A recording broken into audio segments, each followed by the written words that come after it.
नमस्कार। हमने अपने कई वीडियोस में कहा है कि सिद्ध संतों के दर्शन होते हैं। कई बार लोगों ने ये प्रश्न किया है हमसे फ़ोन पर, मेल में या व्हाट्सएप पर कि हम जो महान सिद्ध महात्मा संत हैं, जो सिद्ध योगी हैं, उनके दर्शन हम कैसे पा सकते हैं, उनसे हम कैसे मिल सकते हैं, उनका फ़ोन नंबर क्या है, उनका एड्रेस क्या है। तो मैंने उनको आंसर ज़रूर किया है कि आपको कहीं पर उनको खोजने जाने की ज़रूरत नहीं है, वो आपको स्वयं खोज लेते हैं। आपको कहीं भी जाने की ज़रूरत नहीं है। आप अपने घर में रह करके अपनी साधनाएं, अपना गृहस्थ जीवन जीते हुए अपना मंत्र जाप और ध्यान कीजिए, और अगर आप में योग्यता होगी तो वो सिद्ध संत, सिद्ध योगी स्वयं आपके पास आते हैं। इसका आज मेरे पास एक बहुत बड़ा उदाहरण है और इसी उदाहरण को आज मैं आपके सामने लेकर के आई हूँ। एक सिद्ध हुई, उनका नाम था नागगंधा, और उनके विषय में हम विस्तार से फिर किसी वीडियो में बात करेंगे, फिर किसी वीडियो में चर्चा करेंगे। लेकिन बता दें कि वो तंत्र साधना में महारत हासिल किए हुए थी। तो उन्होंने अपने जीवन का एक बहुत ही अमेजिंग इंसिडेंट शेयर किया है और उन्होंने बताया था कि किस प्रकार उन्हें स्वयं मिलारेपा के दर्शन हुए और मिलारेपा से उनको जो है दीक्षा प्राप्त हुई। आप सभी जानते होंगे कि मिलारेपा कौन है। वो तिब्बत के सबसे महान तांत्रिक थे और जो बौद्ध तिब्बती जो लोग हैं, बौद्ध तिब्बती लोग हैं, उनके लिए ये जाना माना नाम है और आप सभी भी मिलारेपा नाम से परिचित ही होंगे। तो आइए करते हैं उस घटना का जिक्र जो स्वयं नागगंधा ने अपने इस अमेजिंग इंसिडेंट को शेयर किया हुआ था। वही हम पढ़ते हैं। लिखती हैं कि उस दिन पूर्णिमा की रात थी। कैलाश मानसरोवर की हिममयी घाटी में दुधिया चांदनी पसरी हुई थी। वातावरण में घोर सन्नाटा बिखरा हुआ था। चारों ओर साय साय हो रहा था। रात का शायद दूसरा पहर था। गुफा के सामने एक पत्थर पर चुपचाप बैठी चित्त को एकाग्र करने का प्रयास कर रही थी। तभी एक लंबा चौड़ा मजबूत कद काठी का विशाल काय पुरुष मेरे सामने आकर खड़ा हो गया। उसका पूरा शरीर लबादा से ढका हुआ था। कोहड़े जैसा बड़ा सा सिर केवल दिखलाई दे रहा था।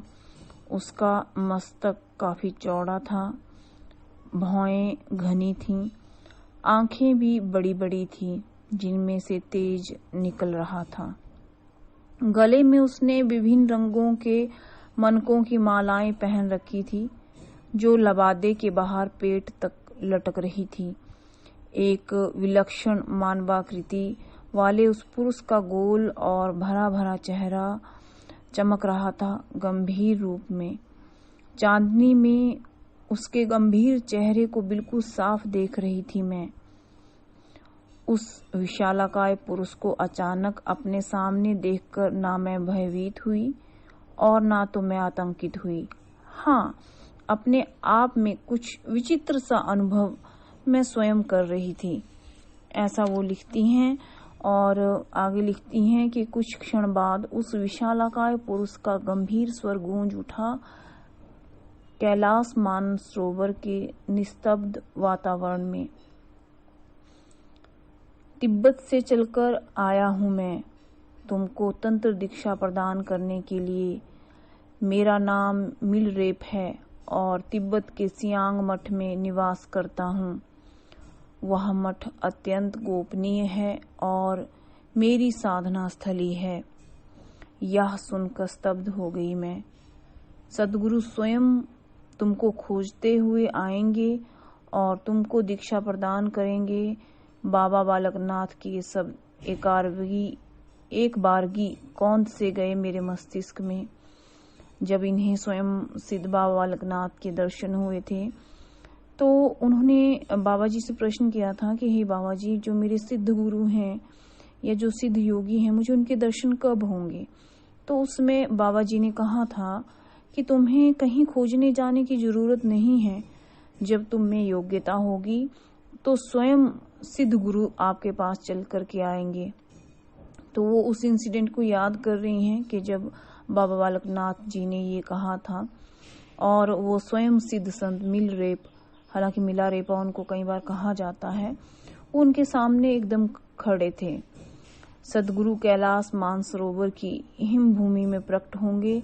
निश्चय ही बाबा इस रहस्य से परिचित थे, तभी तो मुझे लेकर वहां पहुंचे थे। वो बता रही हैं कि बाबा जी शायद इस रहस्य से परिचित थे, जानते थे कि ये सब घटित होगा।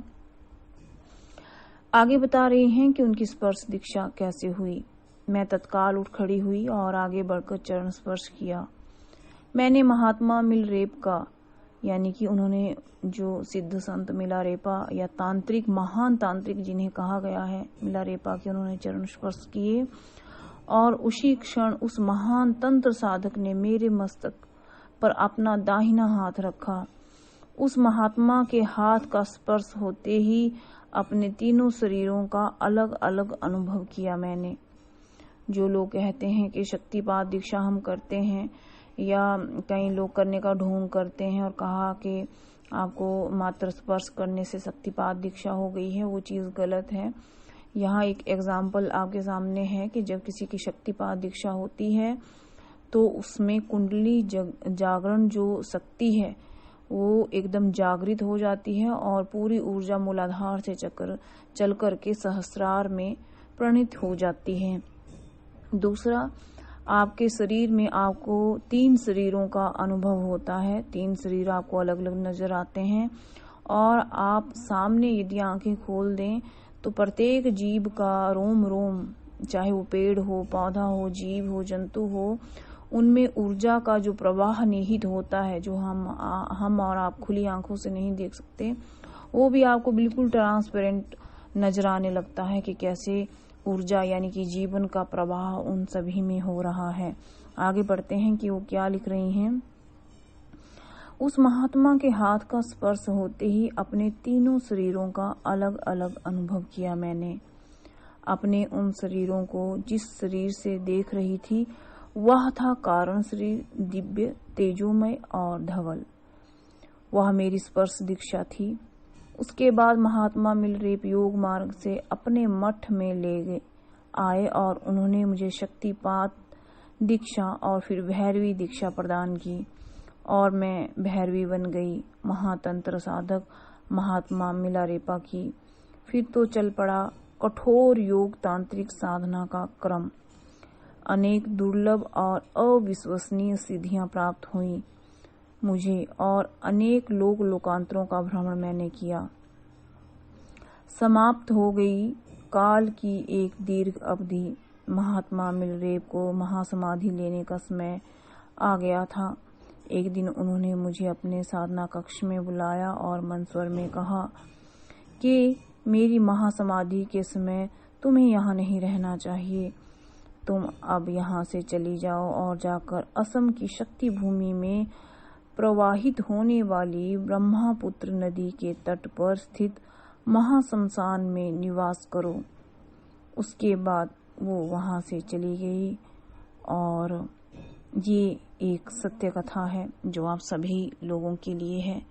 जो लोग कहते हैं कि देखिए, 2 तरह के लोग हैं जो आपको कहते हैं कि हमने आपको शक्तिपात दीक्षा दे दी है या एनर्जी ट्रांसफर कर दी है, लेकिन जब कोई आपको अपनी एनर्जी ट्रांसफर करता है या शक्तिपात दीक्षा आपकी जब लाइव होती है तो आप समझ लीजिए, जितने भी लोग ये वीडियो सुन रहे हैं, कि आपका एक शरीर अन्य आपके 3 शरीरों का दर्शन करता है। शक्ति ऊर्जा प्रवाह से आपका सहस्रार तक ऊर्जा चलती है मूलाधार से, और आप अपने जीव जंतु पेड़ पौधे में जो आत्मिक ऊर्जा का प्रवाह बह रहा होता है, यानी जो ऊर्जा प्रवाहित हो रही होती है, वो आपको साक्षात नजर आती है। आपका जो शरीर है, यदि शक्तिपात ऊर्जा लेने के लिए सक्षम है या शक्तिपात दीक्षा लेने के लिए सक्षम है तो निश्चित ही आप किसी सिद्ध योगी से शक्तिपात दीक्षा ले सकते हैं।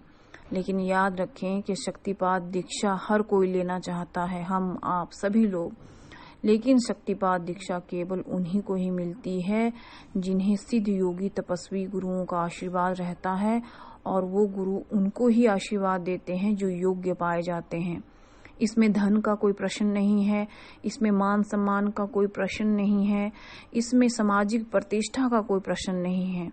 इसमें सिर्फ योग्यता होनी चाहिए, और वो योग्यता धन, मान सम्मान, गाड़ी, बंगला, पैसा, ये कोई चीज वहां पे मैटर नहीं करती है।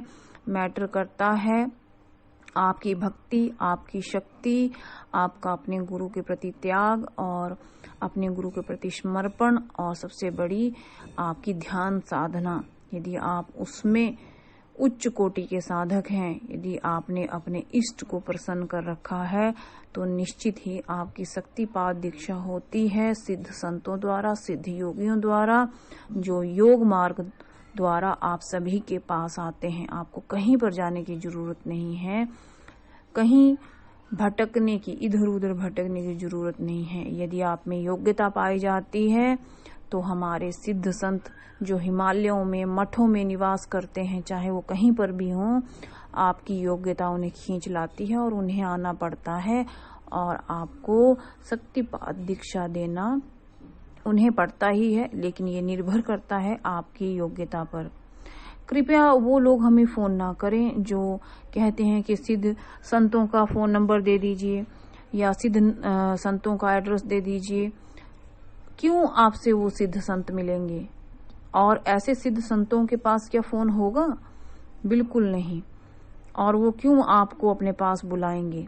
मात्र इसलिए कि आप धनी हैं, आप धनवान हैं, आपके पास बहुत सारा पैसा है, गाड़ी है, बंगला है, रुतबा है? नहीं। उनके लिए अमीर गरीब, पैसा अमीर गरीब या किसी भी इस तरह का कोई भेद नहीं है उनके मन में।